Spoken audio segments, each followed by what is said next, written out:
Pinkie Pie was happily humming to herself while skipping to the Ponyville marketplace. It was a bright blue sky Friday, and the Ponyville clock tower was about to strike at 12 o'clock. The pink party pony was super duper excited for her errand. She was especially assigned by Mrs. Cake to fetch her pints of blueberries. Mrs. Cake needed the blueberries to make her special double blueberry surprise pie.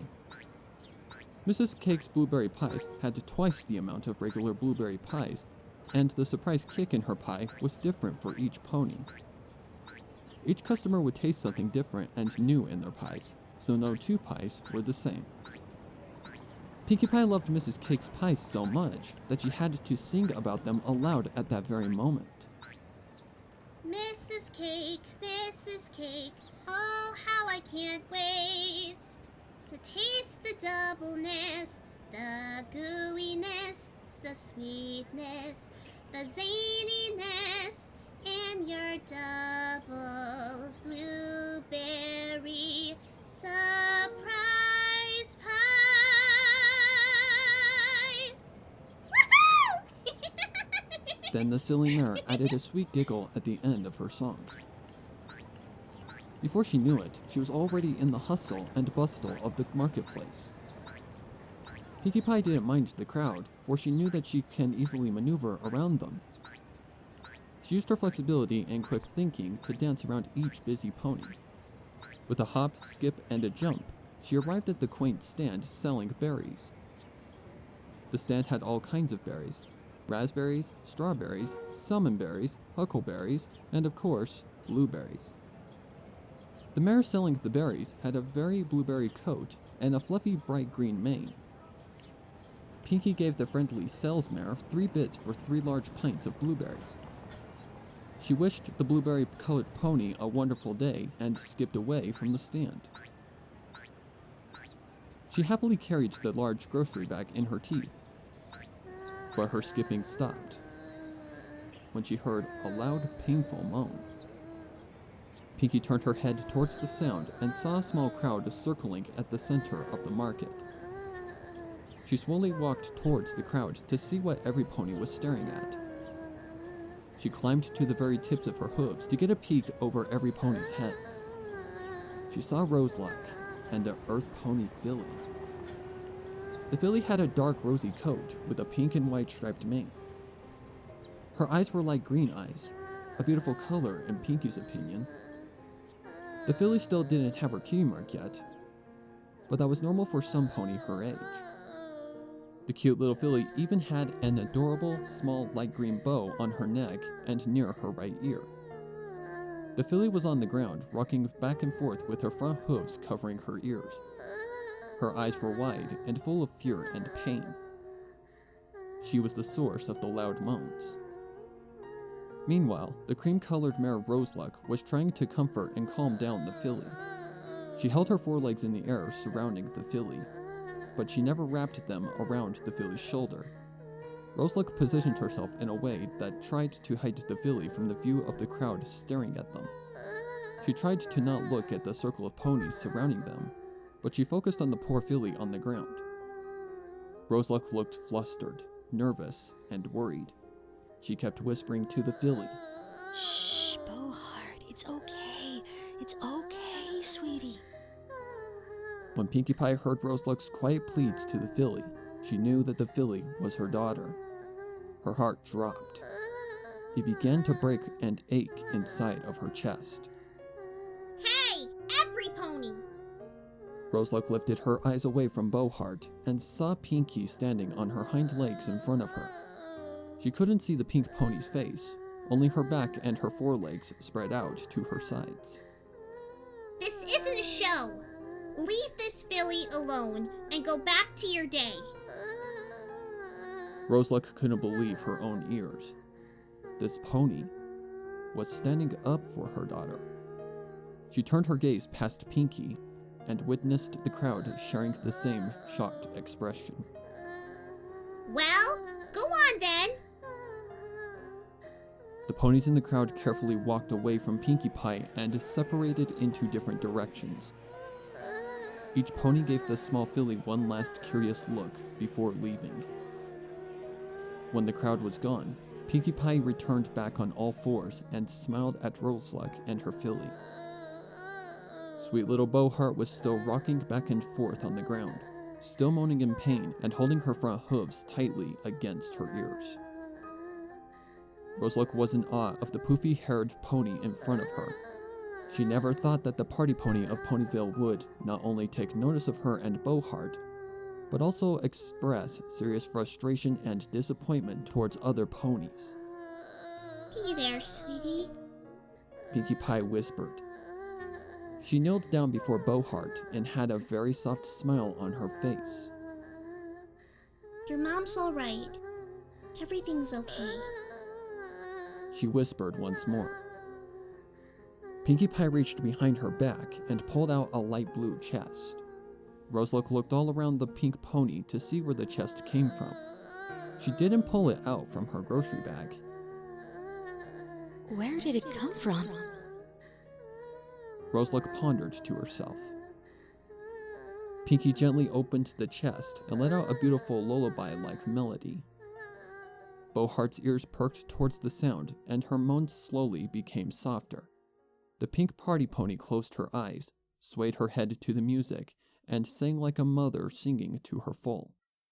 A tone that Roseluck didn't expect out of the element of laughter.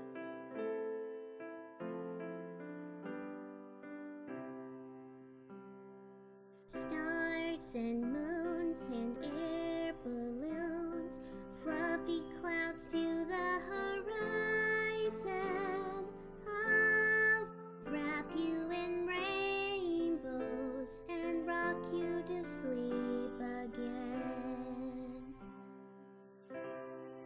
Bowheart's moans disappeared into the music.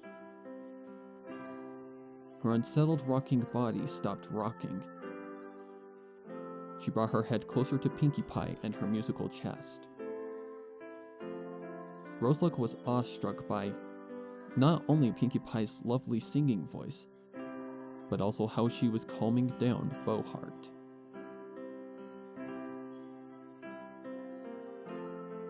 Incredible.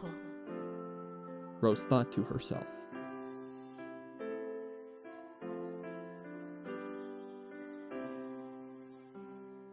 Smiles to cure the frowns, twirling and tumbling in laughter. Someday life will always be happily ever after. Nevermore will the storms come to destroy your little world. Nevermore will the waters rise till the mountains no longer touch the skies.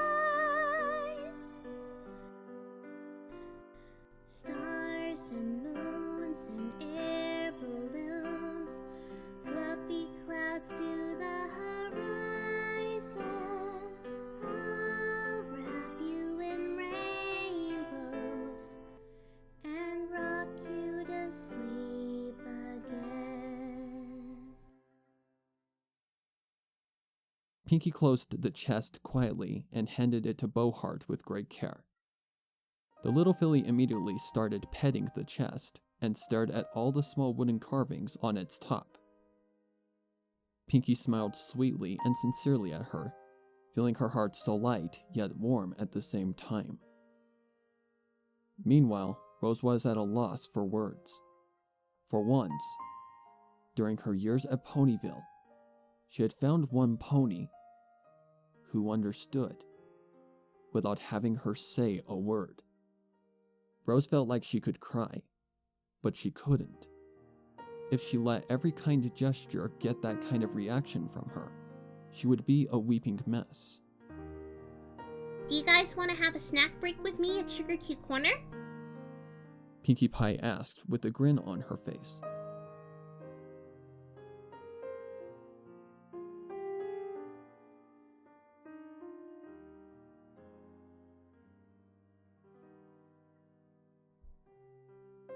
Roseluck witnessed Pinkie devour the thick, oozing white piece of blueberry pie across from her in the booth. She was thankful for Pinkie Pie inviting them to Sugar Cube Corner for a bite to eat. At first, Rose thought that the corner would be busy just like the marketplace. However, the shop at the moment was dealing with their usual small group of Friday customers. These customers are calm, collective types that like to come to Sugar Cube for some good coffee and a quiet place to read. Rose looked over to her daughter and saw her coloring in her color book in peace. She smiled blissfully at her. She loved how Bo was still clinging to that cute little music box while doodling. She loved how calm and happy her little sweetie was. She truly was a beautiful and wonderful daughter. Then, Rose turned her gaze back on the special pie that her new friend ordered for her. After seeing Pinkie swallow her slice whole, she suddenly lost her appetite. She hoped that she would be able to regain it soon. When the Rosie Mare turned her attention back at the party pony, she was reminded of all the questions swirling in her mind. She didn't know where to start and what to say. And yet, she needed to get it off her chest soon. Miss Pie?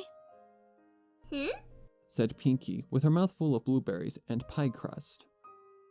May I ask you something?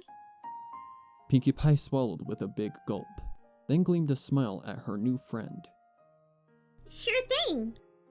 Oh, you can call me Pinkie, by the way. Oh, okay. Pinkie? Rose cleared her throat before continuing with her question. How come you stood up for Bo? That's easy. That crowd was making her sad. The only way to make her smile again was to make them go away. Rose chuckled. Well, you certainly did a good job of doing that. Pinkie giggled. Thanks. Rose smiled warmly at Pinkie before asking another question. How did you know how to calm down, Bo? Well, listening to music can always be very calming, especially for ponies with autism. Rose's eyes widened. She leaned closer to Pinkie and quickly asked, How did you know that Bo has autism? Because I have autism. She joyfully exclaimed. Rose couldn't comprehend what she had just heard. Pinkie Pie, the most energetic, sociable pony in Ponyville, the hero that helped save Equestria time after time, has autism? She continued to explain. To be more precise, I have Asperger's. Rose uttered in disbelief. You do? Sure I do. For as long as I can remember. No offense, but you don't act like some pony with Asperger's. Maybe not on the outside, but if you look closely... Pinkie pulled out a large magnifying glass from behind her back and brought it close against Rose's nose. You might just see the signs. Rose was grateful that she put the magnifying glass away once she made her point. Rose felt like her personal space was being invaded, just a little. Then the Rosie Mare noticed that Pinkie's hyper smile was gently softening and her face was becoming more reflective. The party pony's eyes were focused warmly on Bohart. The dark rosy filly was still fixated on her coloring book and spreading color within its pages. Pinkie Pie returned her attention back on Roseluck and explained. I wasn't always like this. Long ago, I was just like Bo. Sure, I was able to talk and everything, but I too was always in a world of my own. I didn't have any friends. I wasn't interested in having friends. All that I wanted to do was get lost in the rock fields and avoid socializing altogether. Luckily, I had 3 amazing sisters who always wanted to play with me. Sisters who always wanted to have fun with me. Especially Maud. They made sure that I didn't get lost in my own world. However, I needed more than my sisters to get out of my autistic habits. One day, a big, bright, beautiful rainbow appeared out of nowhere, right in the middle of the field. When I saw it, I couldn't help but smile. That rainbow was better than being lost in my imagination. It reminded me of those happy parties and stories that my sister Maud used to read to me about. All that I wanted to do was make ponies I loved happy, just like I was when I saw that rainbow. So, I decided to throw a party for my parents and my sisters, and it made them so happy. Seeing their smiles made me hungry for more smiles. But to get more smiles, I had to get to know other ponies. I had to invite ponies from my school in order to have a party. It was hard at first, but once I got one filly to say yes, inviting the other ponies didn't seem so bad. That party led one party, then one party became 2 parties, and 2 parties became 3 parties. Before I knew it, I was throwing a party every week. It was so awesome! Yet it was really stressful too, with the loud music, the ponies bumping into me all the time, and the swirling colors everywhere. But each party helped me build my tolerance to things that used to drive me crazy. What helped me build my tolerance and my social skills even more were my friends.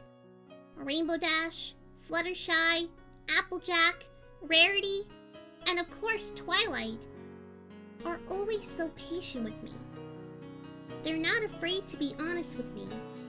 They're not afraid to teach me whenever I do something wrong. But most of all, they see me, not my autism. Because they only see me, they present situations or bring me into other activities that take me out of my comfort zones. And when I get out of comfort zones, I get better. But in order to get out of my comfort zones, I had to personally take the first step. She reached out to Rose's hoof and sweetly continued with, I guess what I'm trying to say is, the first step starts with Boheart. And you. You're doing the right things. Taking Bo out to places like the market is good for her. I know that it's hard to do. Believe me. But you need to know that it's worth it. Please, continue to have fun with her and visit new places with her. Please encourage her to get out of her comfort zones and accept change. Just like me, Bo will always have autism. But that doesn't mean that she can't be a part of the world and become the best she can be. So please, don't give up hope. Rose could feel all of the emotions rushing at her all at once. Joy, hope, sadness, pain, comfort, and love.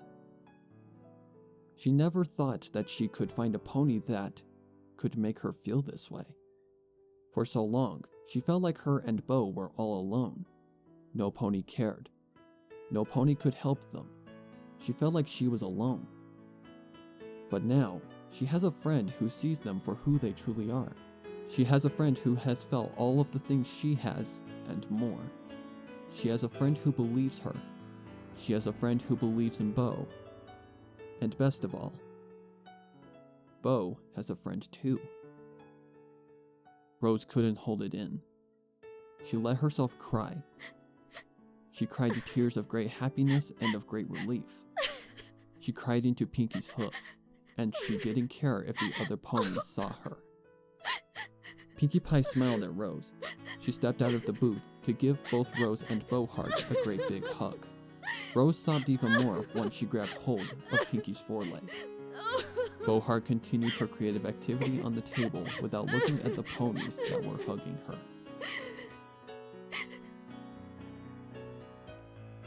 Thank you, Pinkie Pie.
That was Comfort Zones, written by the wonderful MissKoiFishPony, with performances by Scribbler, myself, and my friend, Sparrow9462.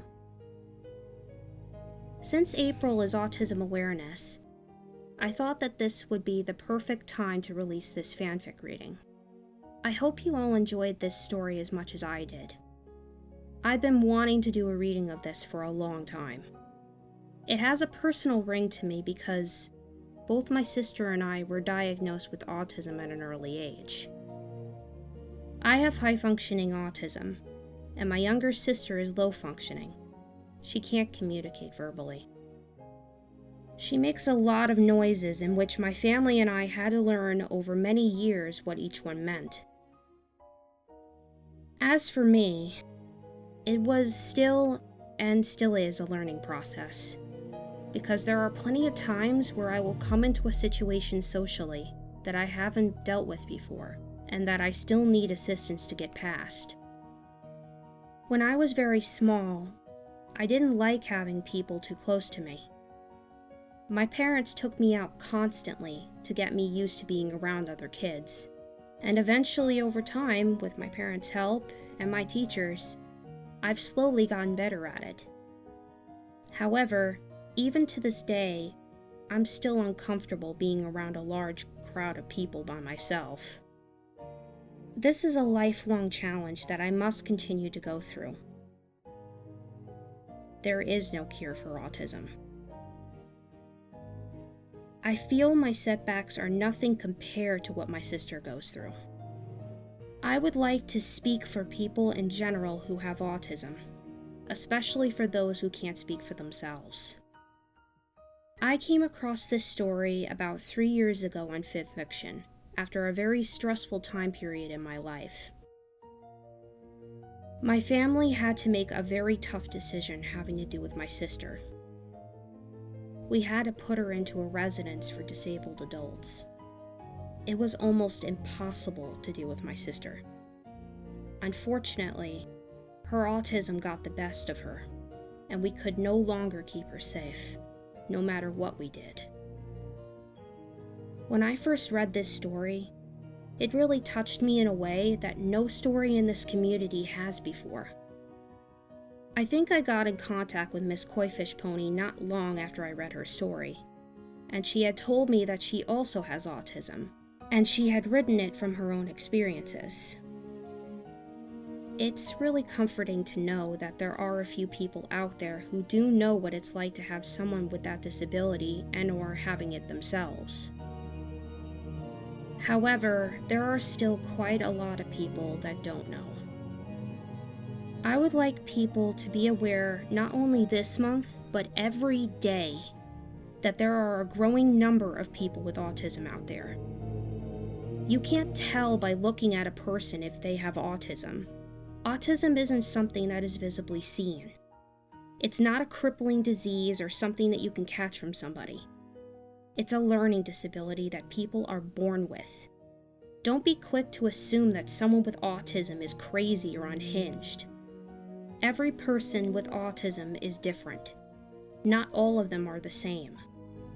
Just because someone asks you a random question out of the blue, acts strange, makes strange noises, seems overly excited, or acts younger than they appear, doesn't mean they're crazy. They may be autistic. It is important for people to realize that autism is a real and growing problem that should have a lot more awareness and attention than what it's been getting.